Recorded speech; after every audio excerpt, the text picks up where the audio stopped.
पाहायला मिळेल यावेळेस टू ऑल डाय रेड पाहायला मिळते. पहिली रेड राहिली होती आणि त्यानंतर मयूर पाहायला मिळतो रेडीवरती. जास्त डीप नव्हता, बोनसचा प्रयत्न नव्हता, केवळ वरती विश्वास दाखवला होता.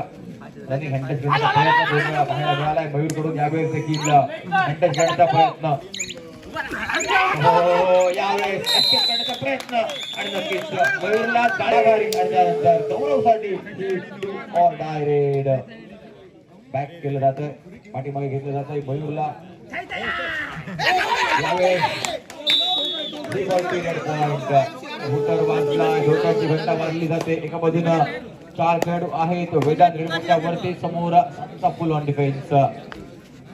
प्रतिस्पर्धी संघाला या ठिकाणी नक्की पिछाडीवरती आणलं जाईल का? गिरोबा सांगेल संघाकडून उलटफेर केला जाईल का या सामन्यादरम्यान? कित्येक प्रश्न आहेत, परंतु नक्की थोडीशी ताकद अपुरी पडते या ठिकाणी गिरोबा सांगेल संघाची. पंतोची फोंडा सिंधुदुर्ग जिल्ह्यातील एक नामवंत सुपर टॅकल ऑन पाहायला मिळाला. डू ऑर डाय सिच्युएशन पुन्हा पाहायला मिळते. सुपर टॅकल ऑन आहे, खेळाडूला जर पकडलं 2 गुण मिळते, रिवायवल मात्र एकच मिळेल. हे नक्कीच नियमावली आणि फक्त डू ऑर डाय असल्यामुळे डीप जावं लागतं या ठिकाणी गौरवला. यावेळेस एकट्याने टॅकल करण्याचा प्रयत्न गौरव पुन्हा एकदा. याआधी 1 गुण मिळवला, परंतु यावेळेस लेफ्ट हँड मध्ये सुरुवात, लेफ्ट कॉर्नर मध्ये सुरुवात केली जाते लेफ्ट हँडच्या माध्यमातून. त्यानंतर एका सुप्रियात किक केली जाते, या ठिकाणी बॅक किकचा वापर केला जातो. या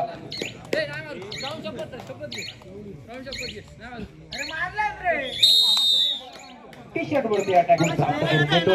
यापूर्वी सेमीफायनल मध्ये ज्या खेळाडूचा सुरेख मारला होता तो खेळाडू यावेळेस मैदानावरती रेड मध्ये 6 बनाम 0. यावेळेस एस्केप करण्याचा प्रयत्न, या खेळाडूला पण चढवावं लागेल. चढाई असो पकड दोन्ही क्षेत्रात चांगली कामगिरी करावी लागेल. त्यांना सामना जिंकायचा असेल तर गिरोबा सांगेल संघाला. यावेळेस हा पहिला गुण मयूरच्या माध्यमातून खातं खोललं गेलं गिरोबा सांगेल संघाचं. 8 गुणांची अजूनही बढ़त आहे, ही बढ़त कमी केली जाईल का?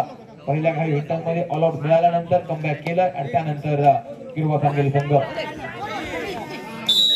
वाचतोय. डू ऑर डाय रेड नक्कीच पाहायला मिळते या मयूरसाठी. गुण घ्यावा लागेल, पॉइंट घ्यावा लागेल, मल्टी पॉइंट रेड करावी लागेल, कमबॅक करून द्यावा लागेल गिरोबा सांगेल संघासाठी. परंतु पंतोजी पोंडा संघ मात्र नक्कीच संघाला कमबॅक करू देता या ठिकाणी चांगली कामगिरी करत असताना वाचतोय. मधून या ठिकाणी 3rd रेड आपल्याला पाहायला मिळते. डू ऑर डाय सिच्युएशन आहे, निश्चित स्वरूपाने पकड करणं गरजेचं असेल. दुसऱ्या बाजूने आपण विचार केला तर निश्चितच पकड होताना आपल्याला पाहायला मिळतंय. सुंदर टॅकल होतोय, कमबॅक करावं लागेल. पुन्हा एकदा 3rd रेड असेल मैदानावर आपण पाहतोय.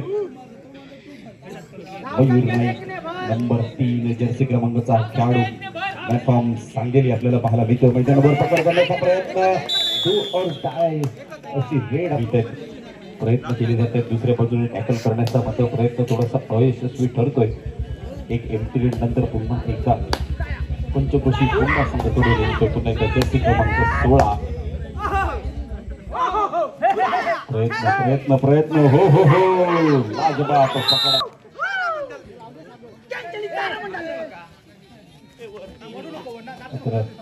डिफेन्स केलं जातं, attack in the pace defence असं म्हटलं जातं. मात्र डिफेन्स करताना चांगल्या पद्धतीने डिफेन्स करणं गरजेचं आणि तोच गरज आपल्याला पूर्ण करताना पाहायला मिळतोय. सांगेली संघ दुसऱ्या बाजूने जर्सी क्रमांक 3 मयूर नाईक पुन्हा सज्ज होतोय मैदानावर. प्रयत्न केले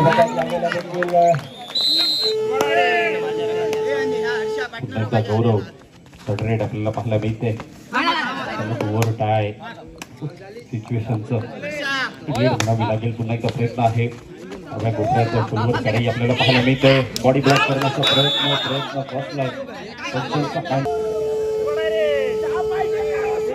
कोण आवाज काढता तो माहिती आहे, जवळपास निम्म्या जणांका माहिती आहे.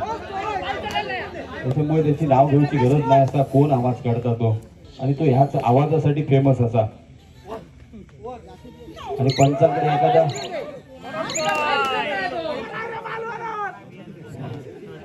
कोण रे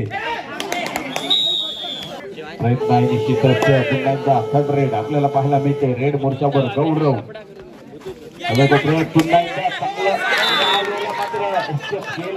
कमाई स्वतःच्या खात्यावर आणि त्याचबरोबर पंचक्रोशी स्वतःच्या खात्यावर देखील केलं तर पुन्हा एकदा चांगला प्रयत्न असेल. प्रयत्न करावे लागतील आणि प्रयत्न साधे सुधे नसून शर्तीचे प्रयत्न करावे लागतील आणि शर्तीचा प्रयत्न सध्याच्या आपण पाहतोय मैदानावर वेट अँड वॉच सध्याच्या घडीला आपण पाहतोय ही वेगळी रणनीती कोंडा संघाच्या माध्यमातून पुन्हा एकदा मयूर नाईक प्रयत्न केले जात आहेत.